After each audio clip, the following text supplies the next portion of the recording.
Estamos de volta aqui. Peço perdão aos irmãos por esse impedimento técnico.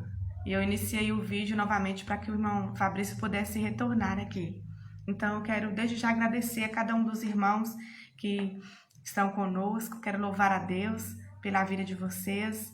Que Deus possa, assim, estar abençoando a sua vida. Que Deus possa derramar graça sobre você. Que Deus possa abençoar a sua família. Eu tenho certeza que se você não passou por problemas dessa natureza, problemas emocionais, problemas como transtorno de ansiedade, depressão, automutilação, ou alguém da sua família, com certeza você conhece alguém.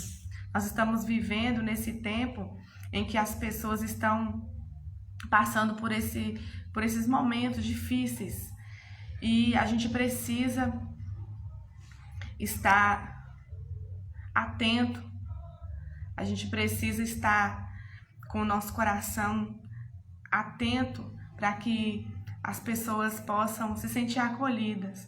Então, se você está passando por uma situação assim, ou conhece alguém, você pode compartilhar o trabalho, inclusive, do irmão Fabrício, que ele tem feito, e você pode estar ajudando essa pessoa. Quero abraçar Jane. Deus abençoe a sua vida, Jane. É um prazer ter você conosco. Quero abraçar cada um dos irmãos que vão estar entrando. Que Deus possa abençoar a vida de vocês. Vou estar adicionando novamente aqui o irmão Fabrício. Continuidade falando sobre depressão e automutilação, que é um tema extremamente importante para os nossos dias. Graças a Deus, retornamos. Peço perdão ao irmão Fabrício aí pela interrupção. Ele estava Tranquilo. falando assim, e eu estava falando com as pessoas que todo mundo, se não passou por problemas dessa natureza, depressão, automutilação, ele com certeza conhece alguém, ele pode ajudar alguém. Com certeza, é verdade. Continuando aqui, a gente falou de alguns sintomas que Elias teve, né? A gente falou que ele teve medo, solidão, baixa autoestima, desânimo, cansaço físico, desejo de morrer. E é interessante, missionária Judalena, que ele diz assim, ó, eu não sou melhor do que meus pais, tire a minha vida. E aí eu gosto sempre de salientar isso, por quê? Porque pedir a Deus a morte é uma coisa, tentar suicídio é outra coisa. Quando nós observamos o texto de Saul, é claro, Saul de fato comete suicídio. Ele pede ao seu escudeiro para atravessá-lo com uma espada, o seu escudeiro recusa fazê-lo e ele então se lança sobre a espada, né, cometendo suicídio. Elias não. Elias, como muitas pessoas quando estão em crises depressivas profundas, sentem muitas vezes vontade de morrer. E aí ele pede a Deus a morte, né? Ele pede a Deus a morte. Então, assim, a gente tem que estar falando sobre esse assunto, porque há ainda muitos preconceitos. O que acontece? Um missionário chamado T.L. Osborne disseminou, propagou no mundo todo que depressão é demônio. Tá? Sim. Por outro lado, um teólogo reformado chamado Jay Adams diz que depressão é pecado. Pode ser atividade espiritual? Pode. Pode ser pecado? Pode. Mas é necessariamente pecado ou demônio? Não. Então a gente tem que tomar muito cuidado. O que está acontecendo hoje?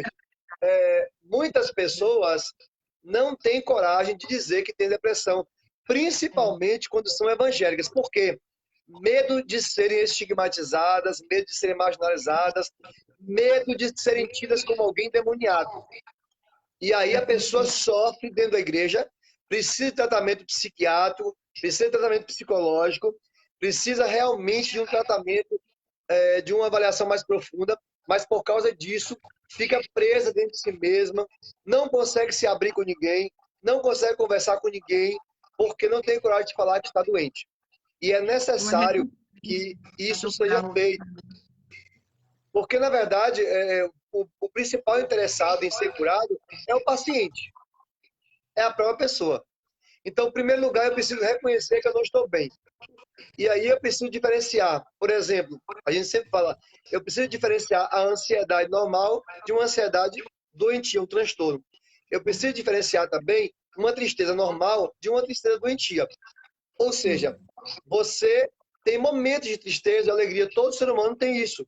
Agora, se você conversa com alguém hoje e esse alguém diz, eu estou triste, amanhã novamente triste, uma semana triste, um mês triste, essa pessoa não está bem. Ela precisa procurar uma ajuda especializada o mais rapidamente possível. Porque, assim, a tristeza é um sentimento normal do ser humano. Mas até que ponto, né, isso é normal?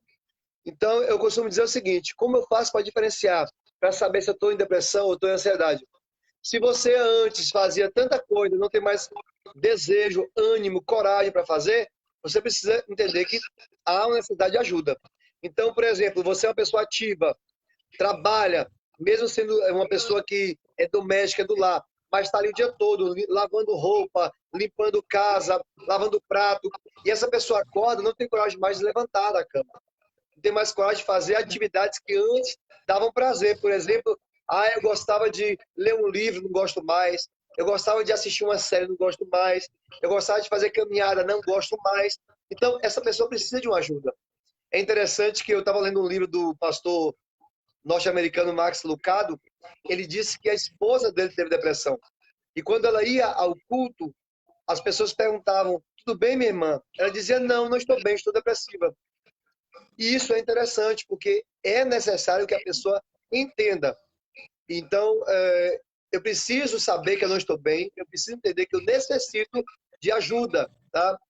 Então, é melhor do que ficar mascarando a doença, porque o problema pode ser muito mais sério, né? Por exemplo, alguns sintomas que a gente pode aqui citar da depressão. Uma tristeza persistente, como eu falei já, não é uma tristeza esporádica. De vez em quando eu fico triste. Não. É uma tristeza persistente. É alguém que não consegue mais ter alegria, é alguém que não consegue mais ter paz, ter gozo. É uma pessoa que ela não tem mais alegria de viver.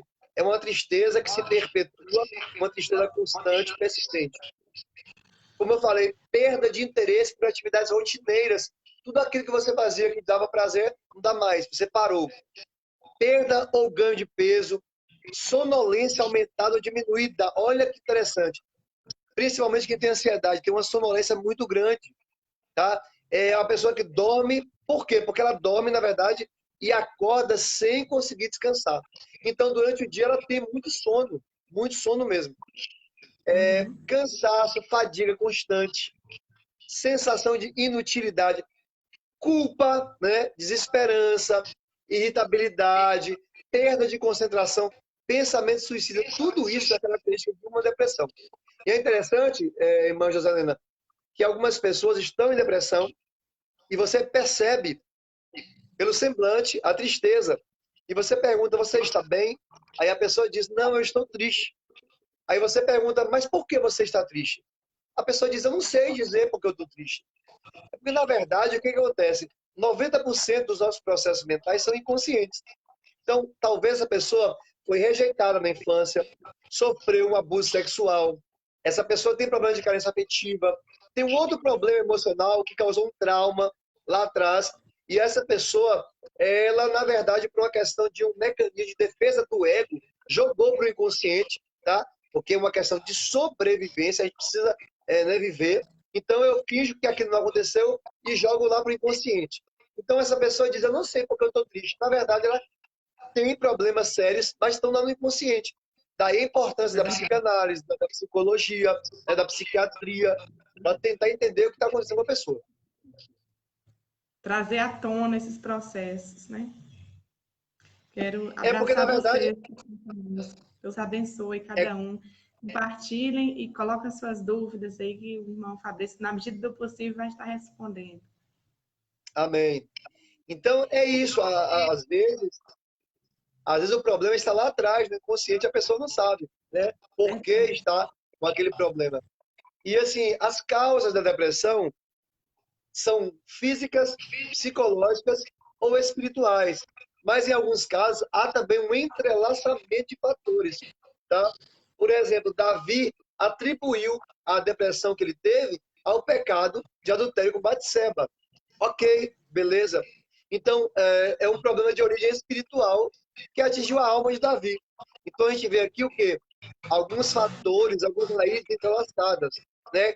Culpa, vergonha, opróbrio, desprezo, tá? Medo de ser rejeitado pelo próprio Deus, tudo isso fez com que Davi desenvolvesse esse quadro aí depressivo. E assim, entre as causas físicas, nós temos desequilíbrio de substâncias cerebrais e também hereditariedade. Por exemplo, seu pai teve depressão ou tem, sua mãe teve ou tem, seu avô, então você pode nascer com gene para depressão. Aí você me pergunta, mas por que eu nasci com gene para depressão e eu não nasci depressivo? Porque o gene para depressão, ele fica inativo e é necessário que haja um gatilho, um estressor, algum problema emocional que vai fazer com que essa doença venha se expressar. É como se ela ficasse submersa, tá? E aí o gatilho fizesse com que ela viesse à tona, tá? Da mesma forma é a esquizofrenia. Toda pessoa esquizofrênica nasce com a predisposição genética para ter uma esquizofrenia. Então ela precisa de quê? De um gatilho para que a doença desenvolva. Eu conheci um rapaz que ele desenvolveu a esquizofrenia quando ele soube da possibilidade, né, de se alistar no tiro de guerra, de servir ao exército. Ele entrou em surto mesmo psicótico e entrou no meio do mato, sumiu, desapareceu da família de todos porque não queria servir. Eu vi um outro também que foi experimentar o crack, né, a droga, e quando ele experimentou o crack, a doença que estava suspensa apareceu. Então, são causas de hereditariedade. E também desequilíbrio de substâncias. Por exemplo, falta ou um aumento aí de dopamina, serotonina, adrenalina. Aí eu sempre falo, é um preconceito muito grande. Por quê? Imagine bem, o que é o diabetes tipo 1? Diabetes tipo 1 é uma doença na qual não há produção de insulina. Toda pessoa portadora de diabetes tipo 1 precisa fazer a administração de insulina sintética. Por quê? Aquilo que o meu corpo não produz, eu preciso fazer o quê? Administrar. Ou seja, eu preciso colocar nele. Então, da mesma forma, uma depressão, quando há um desequilíbrio dessa substância, eu preciso tomar medicamento para quê? Para deixar essa substância em equilíbrio, tá? Para que o meu humor não fique oscilando, altos e baixos. Causas emocionais são as mais comuns. Sentimento de culpa, rejeição, autopiedade. Eu estava fazendo uma palestra sobre a questão sobre o cristão e os perfis comportamentais. Por que o melancólico ele é muito mais suscetível a desenvolver aí uma depressão? Por causa da autopiedade. A autopiedade é uma característica muito típica do temperamento melancólico. A autopiedade é você ter pena de si mesmo. Fica o tempo todo assim, coitadinho. Eu sou muito pequeno. Eu sou muito burro. Eu não consigo chegar lá. Aquelas crenças limitantes, sabe? Aquelas coisas que às vezes não permitem que nós saiamos da inércia, da estagnação. Então, essas pessoas são muito tendenciosas a terem depressão. Mágoa, e a gente fala interessante aqui, alguns especialistas estudaram durante 20 anos que quando a pessoa guarda a raiz de amargura, tem uma mágoa no coração, ela produz uma substância que é vista na saliva, e essa substância causa câncer. Então, o que eu falo sempre? Quando você guarda a mágoa de alguém, você está tomando um copo de veneno querendo que o outro morra. Quem está morrendo é você. Você está se arrebentando todinho. O perdão é curativo, o perdão é terapêutico. Eu aconselho você que tem mágoa de algum irmão, ou mesmo que você que não seja evangélico, que guarda algum rancor, alguma raiz de amargura, tem alguma ira de algum irmão, imediatamente corra, faça as pazes, peça perdão. Em primeiro lugar, porque você não vai ser salvo. Já falo logo de cara, né? Ou seja, se você não tem amor a Deus e ao próximo, você não vai ser salvo. João é muito enfático quando diz que aquele que diz que ama a Deus e não ama seu irmão é mentiroso. Tá? Então, se eu não tenho amor pelo meu semelhante, se eu não tenho amor pelo meu irmão, eu não vou herdar a salvação, não adianta, isso é fato. A gente tem que falar a verdade, o evangelho tem que ser dito do jeito que de fato ele é. Entendeu? Então, assim, além disso, causa doença como câncer. Pessimismo, Luto, olha que interessante. A pandemia, ela ressignificou o luto. Ou seja, se o luto já é um processo doloroso, o luto na pandemia, tá? Foi ressignificado. Por quê? Porque os rituais deixaram de existir. Toda vez que alguém perde um ente querido, né, quer sepultar muito bem, quer colocar uma roupa, colocar no caixão, arrumar tudo. A pandemia nos isentou disso. Ou seja, o paciente morre vítima de Covid-19, já sai direto do hospital para o cemitério. E os parentes ficam distantes. Então, o luto foi ressignificado, a dor aumentou. Então, a gente tem que falar sobre isso também.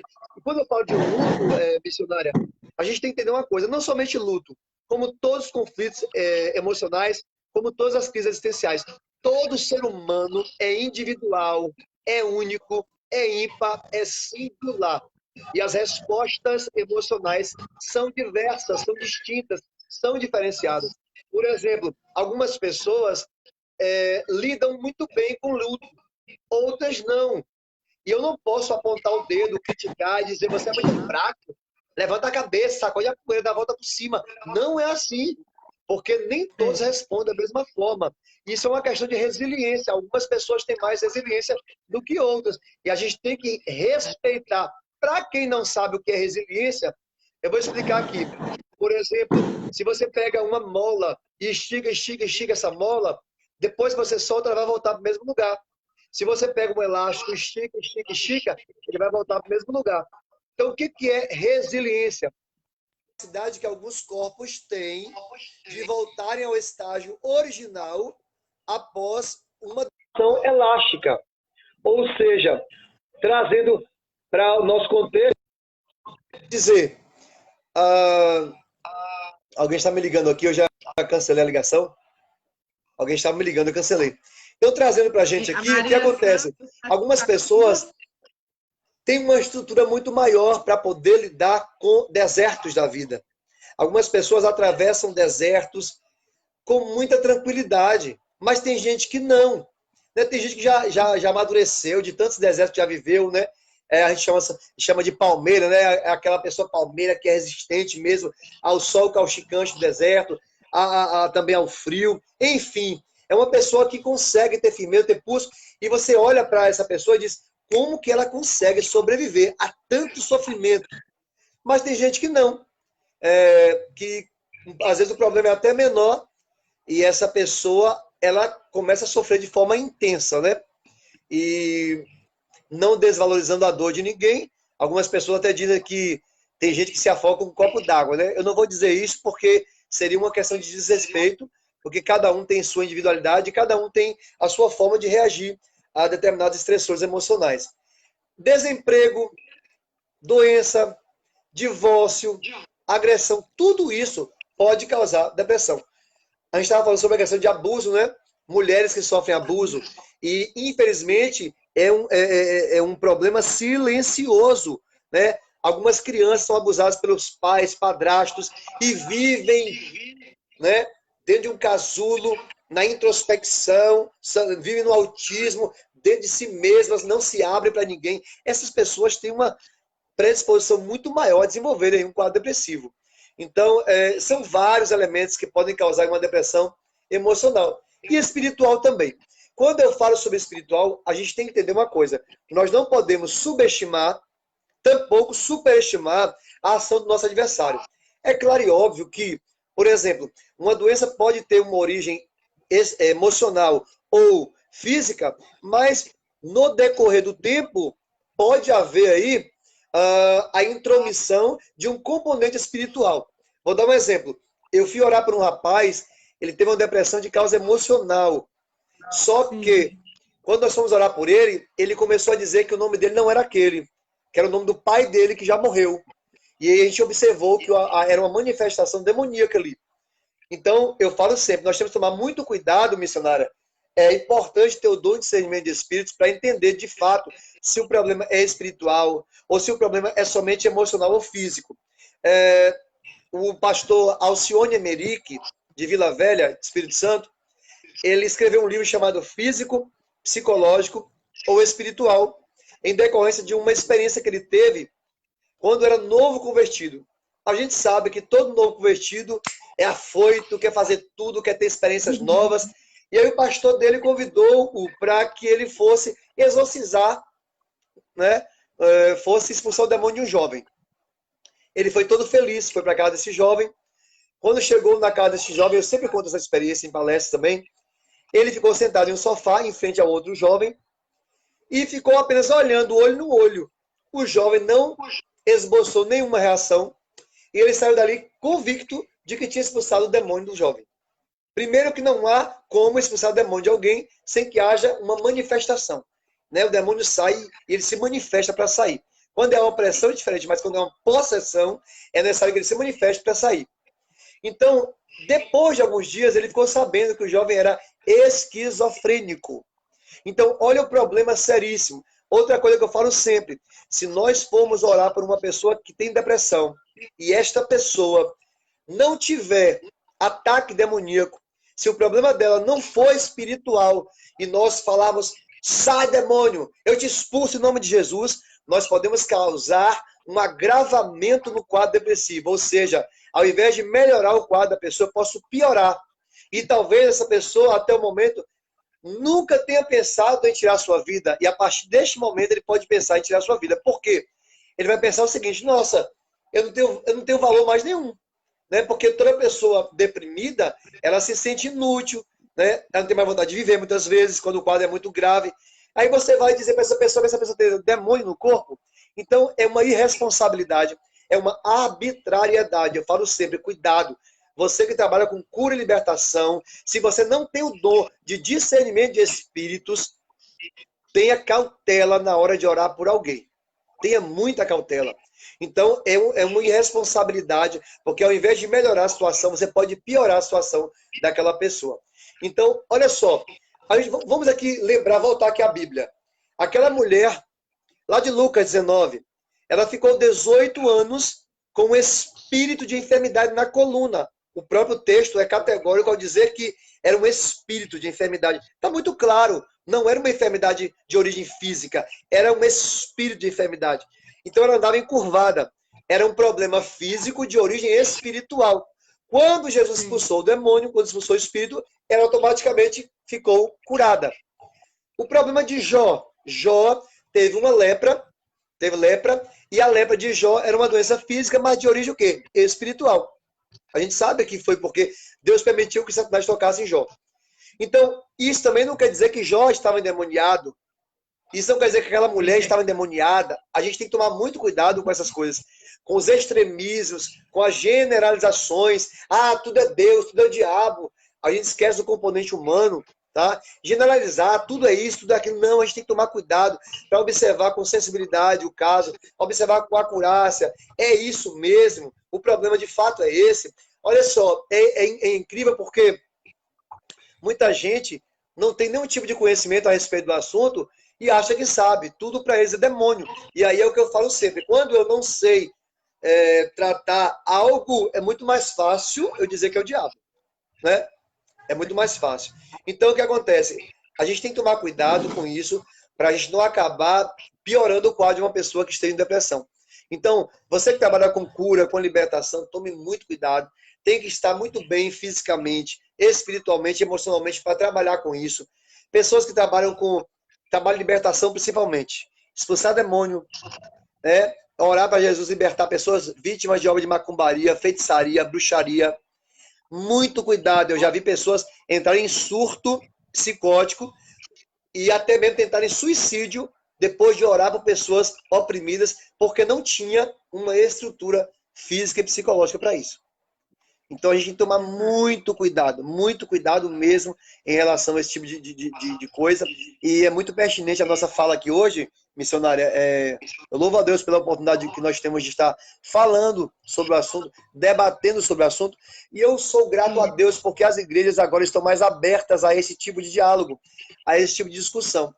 Havia antes assim, algumas paredes que impediam, que bloqueavam falar sobre esse conteúdo. Hoje não. Né? Eu falo sempre que é romper paradigmas. O trabalho que a gente faz não é fácil, é de rompimento de paradigmas. Eu tenho entrado em igrejas, as pessoas têm tem falado comigo, nossa, mas que maravilha, ficou muito bem esclarecido. Eu pensava assim, eu pensava assim. Teve uma irmã que disse para mim que ficou 30 anos na igreja oprimida, com depressão, sem ter coragem de dizer que tinha a doença. Por quê? Com medo de ser marginalizada, com medo de um pastor, de alguém dizer que está com demônio.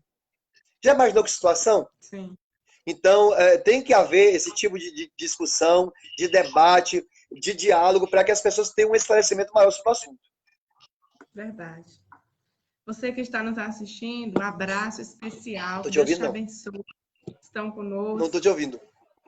Os irmãos, tá me Não ouvindo, estou te não? ouvindo. Não Eu estou. estou te ouvindo normal. Não. Pode ser sua internet. Quero abraçar os irmãos que estão nos assistindo, irmão Erisvaldo, Ana Maria. Deus abençoe a cada um de vocês. Um abraço especial, se vocês puderem, compartilhem, para que outras pessoas também possam ser abençoadas. E se você tem alguma dúvida, algum pedido de oração, coloca aí nos comentários, ou você pode Está muito depois baixo. enviar uma mensagem no privado para nós, e você vai estar conseguindo ser atendido. Tá? No final, nós vamos estar fazendo uma oração por vocês. Daqui a pouquinho, vamos estar orando. E eu tenho certeza que Deus tem uma resposta para a sua vida. Deus tem uma resposta para você.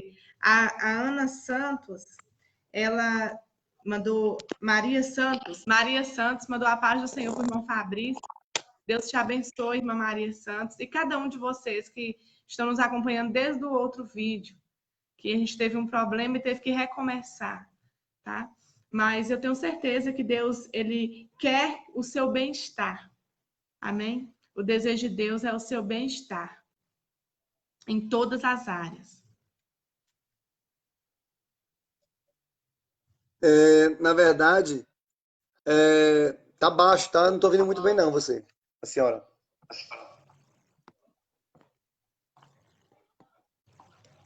Tá baixo, não sei por quê. Tá me ouvindo bem? Sim. Tá me ouvindo? Pode continuar. Sim. A sua tá baixinho, muito baixa.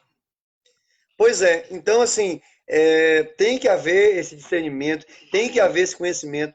E em relação ao tratamento da depressão, a gente sabe que o tratamento é multidisciplinar, psiquiatria e psicologia.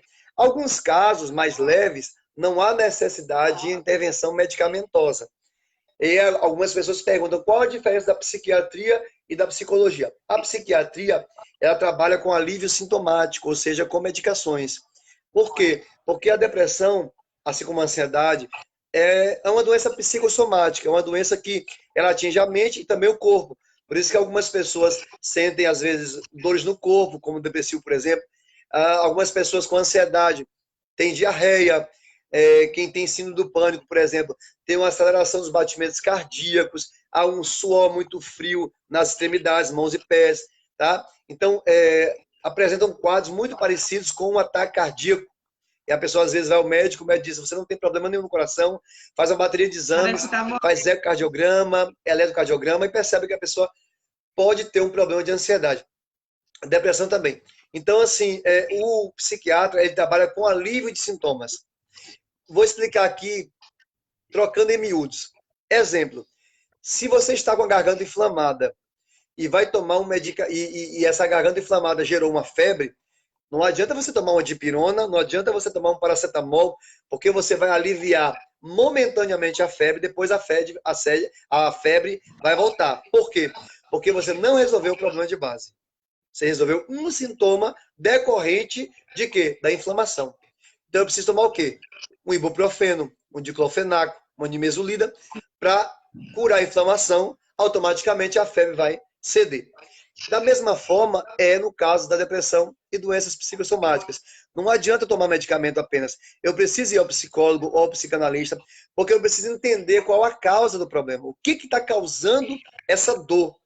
O que está acontecendo que minha alma está aflita, que eu estou desesperado, eu estou preocupado, eu estou angustiado, eu estou ansioso, eu tenho vontade de morrer. O que está acontecendo comigo? Então não adianta tomar medicamentos, eu preciso saber qual é a raiz do problema, qual é o problema de base, o que gerou essa crise existencial, o que gerou esses conflitos emocionais, porque até alguns dias eu estava tão bem e agora eu estou mal. Então eu preciso saber. Então, Outra coisa, no CAPS, que é o Centro de Atenção Psicossocial, nós atendemos o paciente com acompanhante. Em saúde mental, a pessoa não pode ir sozinha. Por quê? Porque geralmente, normalmente, pacientes com transtornos mentais tendem a omitir ou mentir alguns fatos. Por exemplo, se é uma pessoa que está com depressão, mas já tentou suicídio, ou já se cortou, já se automutilou, essa pessoa pode omitir, pode não querer falar, e aí nós precisamos ouvir primeiro o acompanhante e depois ouvir o paciente ou o cliente. Por quê? Para ver as duas versões, para ver se as versões, de fato, estão de acordo, estão em consonância. Então, você que tem um amigo, você que tem um irmão, um parente próximo, que percebe que há uma mudança no comportamento dele, era uma pessoa extrovertida, comunicativa, alegre, né, conversava com todo mundo, agora está isolado, está introspectivo, está parado, né? Converse com essa pessoa, veja o que está acontecendo com essa pessoa. Talvez essa pessoa esteja passando por uma fase difícil, né? Talvez nem seja uma depressão de fato, mas ela esteja vivendo um momento dificílimo na vida dela. Então chama essa pessoa, converse, para ver se essa pessoa quer ajuda. Se ela quiser ajuda, leve essa pessoa ao CAPS, leve essa pessoa ao psiquiatra, ao psicólogo, converse com essa pessoa, ajude, porque muitas vezes está faltando empatia. O que é empatia? É a capacidade de nos colocar no lugar do outro.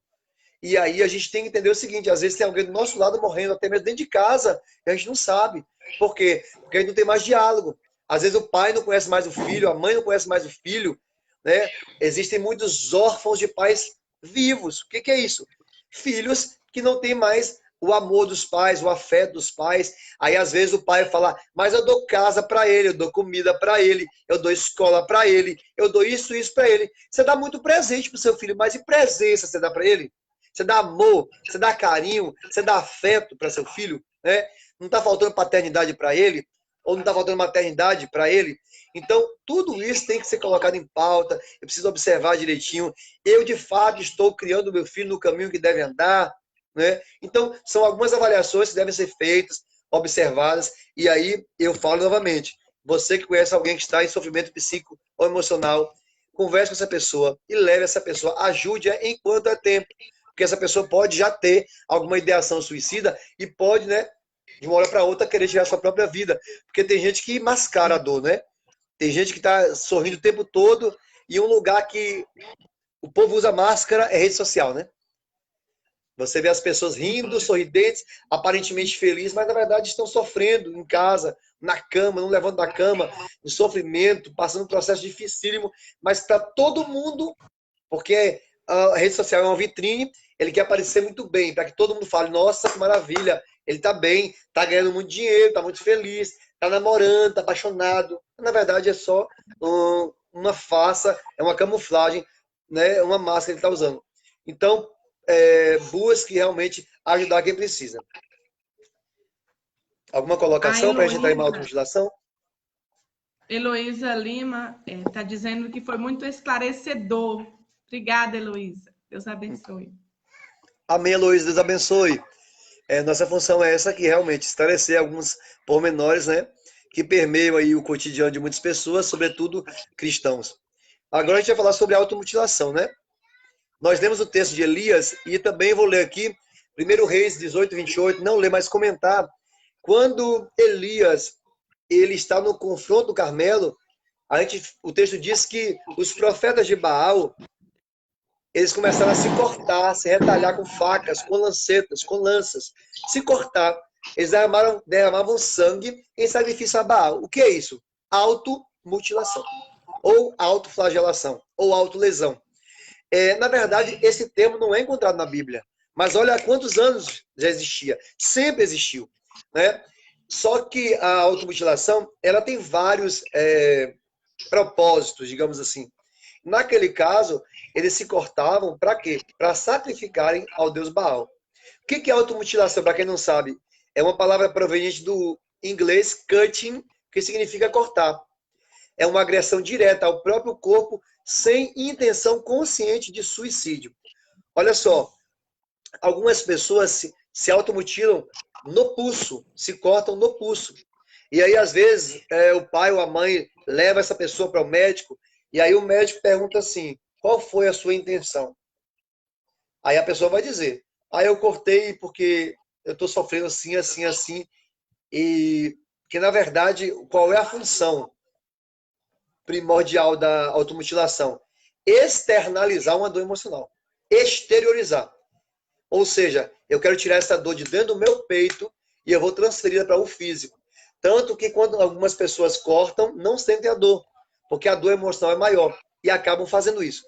Para quem não sabe, a automutilação é reconhecida como um transtorno mental desde 2013. Então, você que tem algum coleguinha, algum irmão, alguma irmã, algum tio, alguém que pratica automutilação, converse com essa pessoa e leve essa pessoa ao médico, porque ela precisa de ajuda psicológica. Quais são as formas mais comuns? Cortar a própria pele, bater em si mesmo, queimar-se. Algumas pessoas pegam um toquinho de cigarro, se queimam, né? Arrancar cabelo, unhas, são muitas formas. Tem gente, principalmente pessoas da área eclesiástica, que arrancam o próprio órgão genital, o próprio pênis. É uma forma também de se mutilar, é uma forma de se punir, de autopunição muito severa. E algumas pessoas fazem isso também. Tudo isso é considerado automutilação. Então, a automutilação, na verdade, ela é algo muito antigo, muitos anos já existe, só que a gente sabe que nos últimos tempos ela ela se propagou mais. E aí o que acontece? A gente tem visto o quê? Muitos adolescentes, muitos jovens, em busca de resolver problemas, questões emocionais, recorrem muitas vezes às redes sociais. E aí eles vão para as redes sociais e vão encontrar, por exemplo, alguns ídolos, algumas pessoas que se tornam referência para eles, que praticam isso. Por exemplo, uma cantora norte-americana chamada Demi Lovato, ela falou abertamente, publicamente, que ela se cortava no pulso. Tanto que ela fez uma tatuagem depois para justamente esconder a lesão. Então, alguns adolescentes que têm essa cantora como ídolo acabam reproduzindo o comportamento.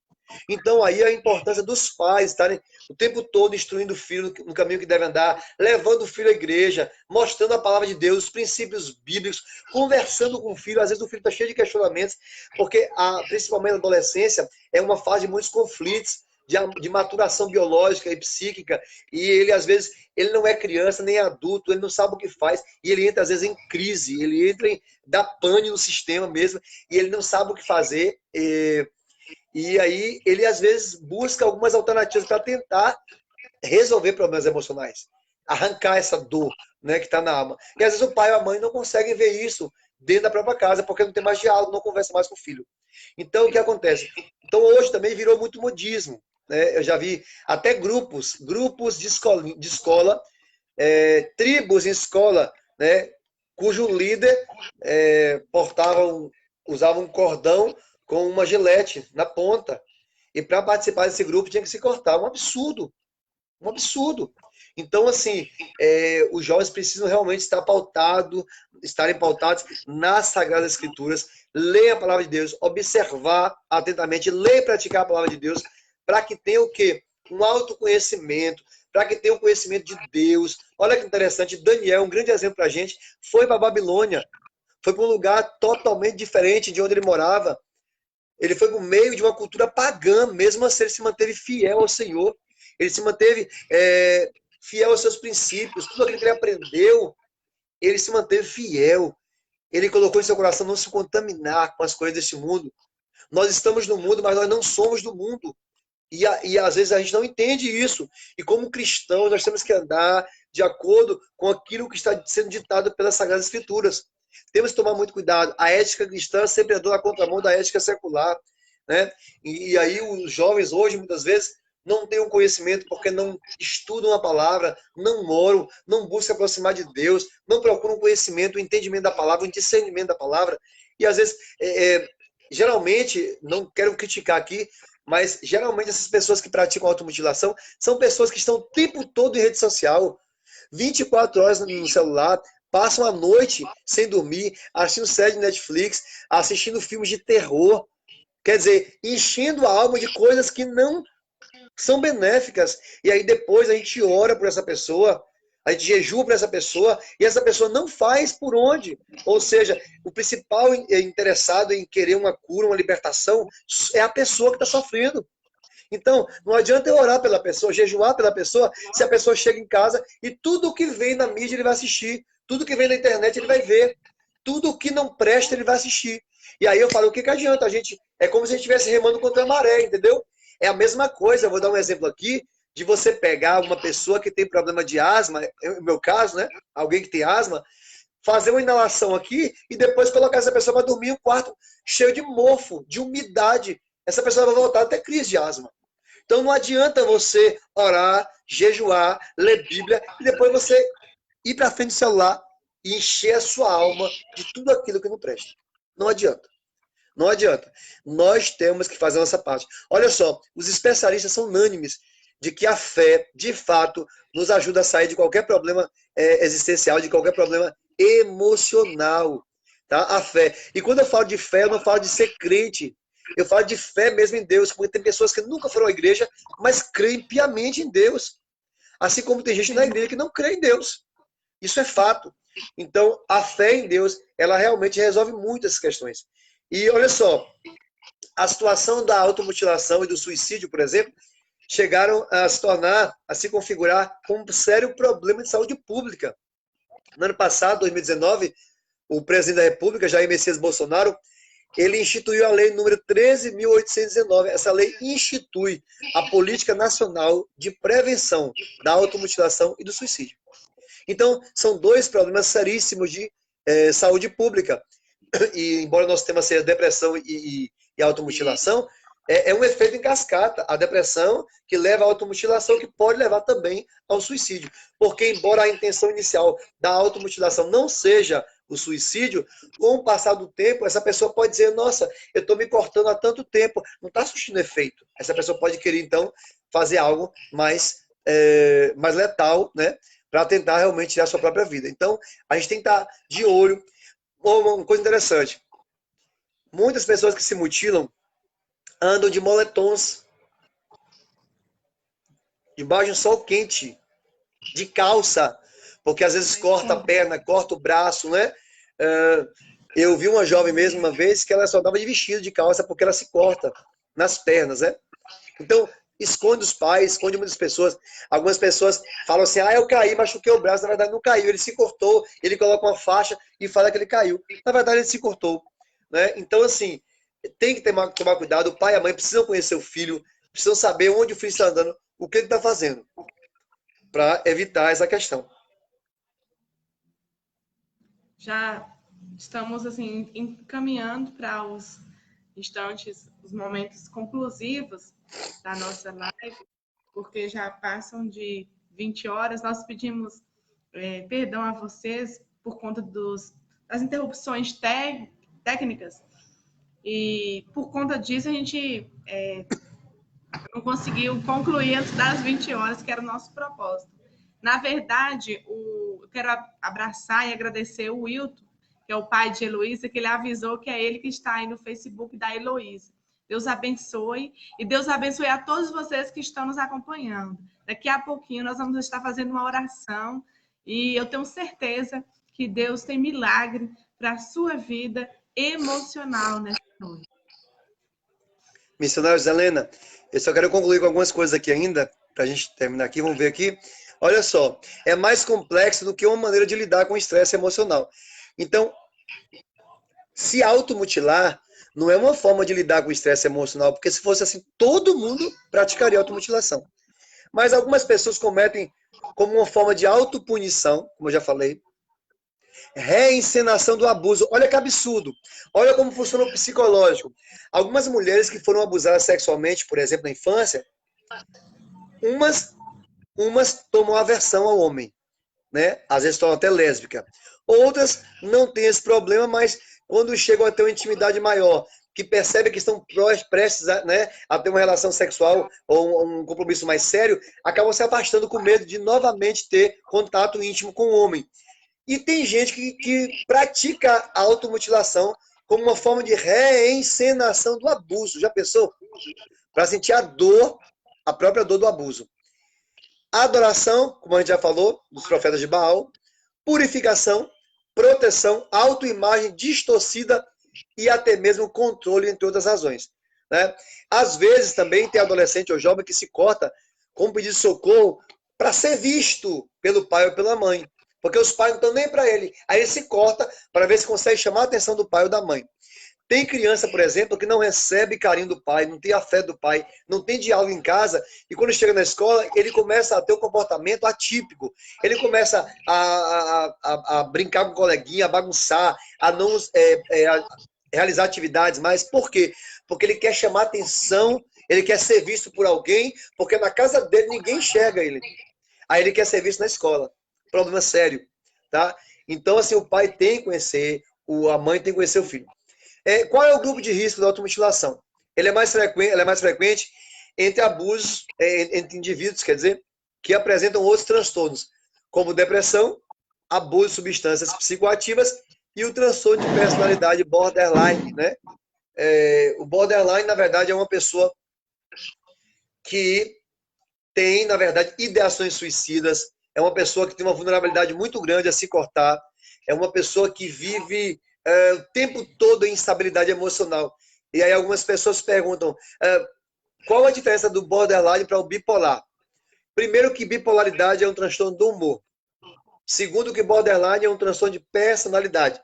E quando nós falamos em transtorno de personalidade, nós estamos falando em algo que não tem cura. Por quê?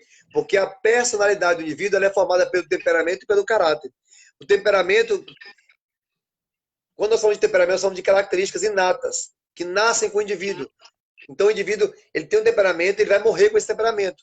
Embora nós saibamos que o Espírito Santo pode transformar, controlar, né, transformar os pontos de melhoria ou as fraquezas desse indivíduo. E o caráter ele é moldado, lapidado, construído ao longo da vida. E depende de muitos fatores. Então, o que acontece? A personalidade não pode ser mudada. Então, quem tem transtorno de personalidade precisa fazer psicoterapia comportamental. Ou seja, é uma pessoa que tem que entender que ela precisa fazer um reajuste de comportamento, remodelar o seu comportamento.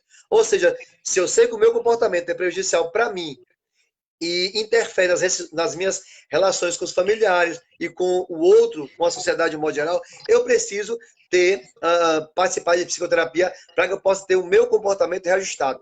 Então, o borderline é uma pessoa que tem uma instabilidade emocional muito grande. Por exemplo, bipolar, ele tem ciclos. Uma época está em mania, outra época está em depressão. Só que esses ciclos são muito bem delimitados, são muito bem demarcados. Geralmente, quem conhece alguém que é bipolar, fala assim, nossa, ele não está muito bem hoje, não. Ou, nossa, ele está bem hoje, né? Por quê? Porque ele consegue distinguir o momento que está feliz, falando muito, todo alegre, está em mania, ou quando ele está muito triste, né? Está calado, introspectivo, está no quadro depressivo. É muito visível, né? Aí dá para a gente diferenciar. Borderline não dá, porque ele oscila durante 24 horas. Ou seja, 9 horas da manhã, ele pode estar todo feliz, conversando com todo mundo. 10, ele pode estar completamente triste. Então, oscila muito, o tempo todo, o tempo todo. E o borderline é uma coisa interessante. Conhece pessoas que são muito sanguessuga, muito chiclete? Ah, meu amigo, minha amiga, 24 horas colar aquela pessoa? Pois é uma tendência muito, muito forte do borderline, do border. E tem um detalhe, quando o border cisma, ele pensa, porventura, que essa pessoa que ele é tão amigo, não está sendo mais tão amiga dela, ela oscila completamente. Ela sai de um extremo para outro, né? Ela sai do endeusamento, né, para desvalorização. Ou seja, você é Deus para ela, daqui a pouco você já é Satanás para ela. Então, é uma pessoa muito difícil de lidar. Borderline é realmente uma pessoa muito inconstante, muito instável. O quadro mais característico é a instabilidade emocional. Então, é uma pessoa também que é um grupo de risco, né? Mas a gente fala mais da depressão, que de fato 90% dos casos de suicídio se devem à depressão, tá? E em relação tanto à depressão como à automutilação, eu preciso conhecer qual é o problema de base, né? Eu preciso saber por que essa pessoa está se cortando, por que essa pessoa está praticando esse ato, né? Ou seja, a partir do momento que eu consigo descobrir qual é a raiz do problema, eu vou aí tentar resolver esse problema. Certo? Certo. Bom, eu Boa espero noite, que Senhor, para vocês eu que estão nos espero que tenha acompanhando. contribuído de alguma forma para esclarecer algumas dúvidas aí. Sim, sim. Tenho certeza que esclareceu muitas dúvidas e nós vamos estar daqui a pouco orando por vocês, tá, gente?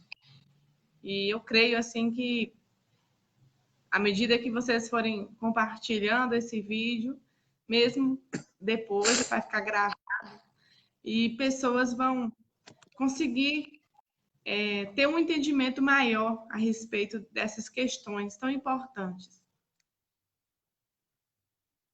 Irmão Fabrício, quando você concluir, missionária, você pode... deixa eu falar pro pessoal aí sobre o meu canal no YouTube, tá? Ministério Fabrício Neto. Gente, acesse meu canal, se inscreva no nosso canal, compartilhe os vídeos. Nós temos algumas lives ali. Essa live aqui também eu vou salvar e vou colocar lá no nosso canal, tá? Tem alguns vídeos cantando, pregando, né? Nos abençoe aí, se inscrevendo, compartilhando com seu amigo, seu irmão, porque tem muita gente em sofrimento que precisa realmente ouvir alguns esclarecimentos sobre esse assunto. Deus abençoe a todo mundo. Foi um prazer. Saudade de Machacaliz, essa terra abençoada aí. Ficou abençoada, irmã Neide, irmão Jaime, todo mundo. Pastor Erinho, tá? Os irmãos aí de Machacaliz. Eu vi aqui a irmã Zirlane, né? Zirlane. Me lembrei dela, Zirlane, né? Irmã Zirlane. Oi? Zirlane. Zirlane, isso. Minha irmã, Pai do Senhor. Eu me lembro muito bem dela, né? E são pessoas que a gente guarda no nosso coração. Foi um tempo muito bom, foi um momento maravilhoso aí em Machacaliz. Vou pedir você para fazer essa oração, viu? No final. Amém. Vamos orar. Senhor, meu Deus, meu Pai, que estás nos mais altos céus, neste momento, Senhor, em cuja presença estamos, nós queremos te louvar, nós queremos te adorar, nós queremos te exaltar, nós queremos te agradecer por este momento singular em nossas vidas, em nosso ministério. Deus amado, Deus, que nós estamos aqui nesse momento, Senhor, para interceder pelas vidas do nosso país, deste mundo, pessoas que estão sofrendo nesse momento, pessoas que estão vivendo crises existenciais, pessoas que foram rejeitadas, pessoas que se sentem culpadas, pessoas que foram abusadas, pessoas que viveram relacionamentos abusivos, quantas mulheres estão sofrendo, quantas crianças, meu Deus, estão sofrendo, quantos, meu Deus amado, adolescentes que estão vivendo em momentos difíceis, se cortando, se automutilando, em depressão, vivendo momentos difíceis. Deus amado, venha guardar esta geração, venha guardar o seu povo, venha guardar a nossa igreja, venha guardar, meu Deus amado, nosso país. Deus tem misericórdia de nós. Deus amado, venha nos livrar de todo o mal. Eu sei que este momento que nós estamos atravessando é um momento sem precedentes na história da humanidade. É um momento difícil, é um momento que tem exigido muita resiliência, muita estrutura. E eu sei que muitas pessoas, meu Deus amado, já tiraram suas próprias vidas, ou já tentaram se matar, ou estão em crises, meu Senhor amado, suicida, em crises depressivas. Deus, eu te peço agora, venha ter misericórdia, venha guardar a mente, venha guardar o coração, venha guardar a alma. Eu quero repreender todo o mal, que todo laço seja cortado, que todo jugo seja despedaçado. Venha quebrar a corrente, venha, Senhor amado, venha dar vitória aos teus servos, às tuas servas, venha abençoar este jovem, este adolescente, Deus amado, este adulto que está sofrendo nesse momento. Deus amado, que o teu nome seja exaltado, o teu nome seja glorificado. Nós neutralizamos pelo poder que há do teu nome, todo o poder das trevas contra este povo, contra essa geração. Deus, venha guardar as nossas famílias, venha nos livrar de todo o mal. Senhor, tem misericórdia de nossas vidas, tem misericórdia dos nossos gestores municipais. Estamos aproximando aí, Jesus, desse domingo de eleição. Deus amado, que nós possamos, Senhor, saber escolher um nosso representante, meu Deus amado. Deus, também entrega o presidente da República em tuas mãos, o Congresso, Senhor amado. Deus amado, eu te peço a tua misericórdia, porque são tantos projetos de lei tramitando aí, Senhor, contra a família, contra as nossas crianças, contra a nossa juventude. Senhor amado, que o Senhor não permita, Senhor amado, que muitas pessoas que estejam ali possam nos representar e que nós possamos vencer, porque nós cremos piamente no teu poder. Nós sabemos que as portas do inferno não vão prevalecer contra a tua noiva, contra a tua igreja, porque nós somos mais do que vencedores segundo Cristo Jesus.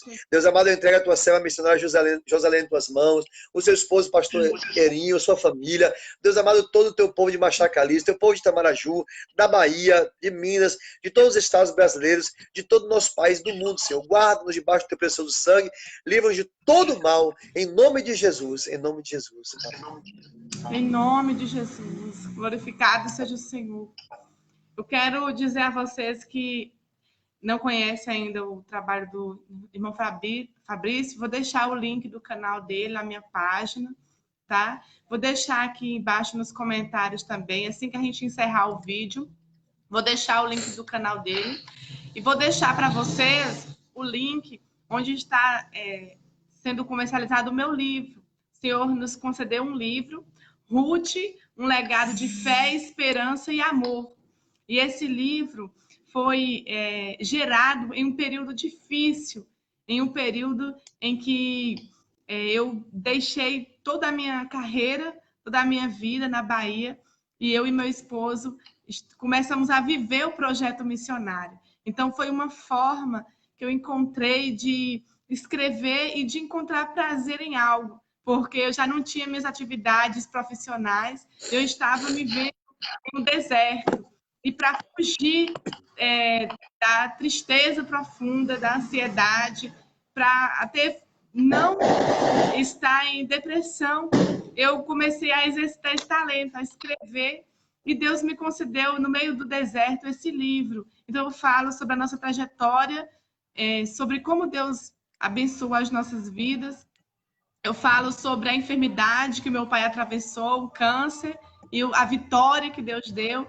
Então, eu vou deixar esse link para você conhecer melhor os testemunhos que o Senhor nos concedeu e abençoar os missionários aqui no Vale do Mucuri, onde nós estamos, em Minas Gerais. Quero deixar meu abraço a todos vocês, que o Senhor abençoe a cada um de vocês. Vocês são muito amados pelo Senhor. Amém? Quero agradecer ao irmão Fabrício. Deus abençoe poderosamente a sua vida, em nome de Jesus. E você que está nos ouvindo, eu quero declarar na sua vida uma noite de paz, um sono reparador na sua vida, e que toda preocupação da sua mente o Senhor venha repreender, que você tenha saúde física, mental e espiritual. Em nome de Jesus. Amém, glória a Deus. Deus abençoe. Foi um prazer estar com vocês. Foi um prazer. A missionária Joselena está atendendo esse convite. Que Deus possa continuar abençoando a tua vida, teu ministério. Que esse livro seja um canal de bênção para a vida de muitas pessoas. Eu sei que será. Você que ama a obra missionária, ajude comprando este livro, abençoando a irmã Joselena, essa missionária abençoada. Uma irmã que eu sei que tem as marcas de Cristo na vida dela. Eu sei que tem uma experiência muito grande no ministério, ela e o pastor Erinho, toda a sua família. Então, missões não são feitas apenas com aqueles que vão, né? Mas com aqueles que vão, com os joelhos dos que oram e com as mãos daqueles que contribuem. Então, ajudem a irmã Joselena, ajudem comprando esse livro, e Deus vai te abençoar de maneira poderosa, em nome de Jesus. Amém, gente. Um abraço a todos. Fiquem na paz do Senhor. Um abraço. Pai do Senhor, Deus abençoe.